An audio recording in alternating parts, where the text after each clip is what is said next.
Halo adik-adik, di literasi keuangan kali ini kita akan belajar mengenai sejarah uang.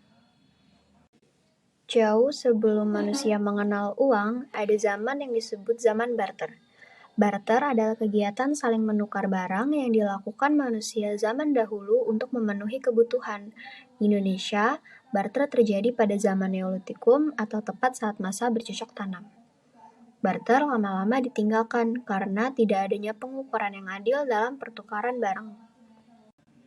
Saat barter ditinggalkan, muncul zaman baru yang disebut zaman uang barang. Di zaman ini, ada benda-benda yang dianggap sebagai alat tukar dengan nilai yang sesuai dengan barang yang kita mau, tetapi bukan uang.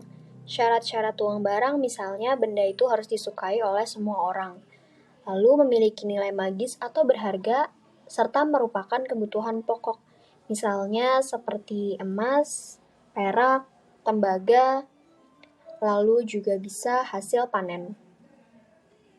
Zaman uang barang terus berkembang hingga kita sampai pada zaman uang logam. Menurut sejarah, penggunaan logam sebagai uang koin sudah terjadi sejak 2000 sebelum Masehi. Namun standar resminya baru ada di abad 7 sebelum Masehi. Zaman dahulu, uang logam terbuat dari campuran emas alami dan atau perak serta dinilai berdasarkan beratnya. Saat ini, uang logam ditetapkan oleh pemerintah. Kelebihannya adalah tahan lama dan kekurangannya adalah berat. Nah, selanjutnya kita akan membahas mengenai uang logam dan juga uang kertas nih teman-teman.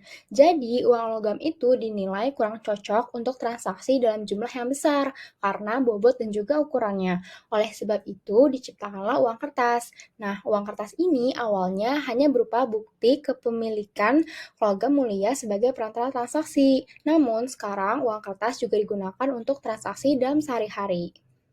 Nah, setelah uang logam dan juga uang kertas, ada yang namanya uang giral. Nah, uang giral ini merupakan sebutan alat pembayaran berupa surat berharga yang dapat sewaktu-waktu digunakan untuk transaksi jual beli.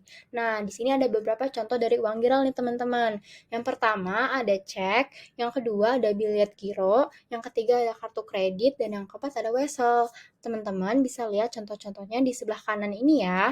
Oke, jadi kelebihan dari uang giral itu apa sih? Nah, kelebihannya ini yang pertama adalah uang giral ini lebih praktis teman-teman dan juga lebih aman. Oke, selanjutnya kita akan membahas mengenai kartu debit, kartu kredit, dan juga uang elektronik. Sebelumnya, apa sih uang elektronik itu? Jadi, uang elektronik adalah alat pembayaran dalam bentuk elektronik di mana nilai uangnya disimpan dalam media elektronik tertentu. Nah, untuk contoh-contohnya, teman-teman bisa lihat di gambar sebelah kanan ya.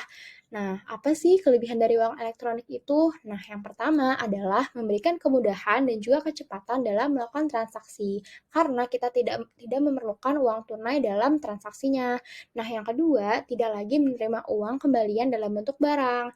Jadi, dalam beberapa kesempatan, sang penjual tidak memiliki uang kembalian sehingga mereka mengembalikan dalam bentuk permen maupun coklat. Nah, dengan adanya uang elektronik ini, hal-hal tersebut dapat dihindari, teman-teman. Oke, jadi tadi kita udah belajar nih mengenai sejarah uang di Indonesia, teman-teman. Terima kasih sudah menyimak literasi keuangan kali ini. Sampai jumpa.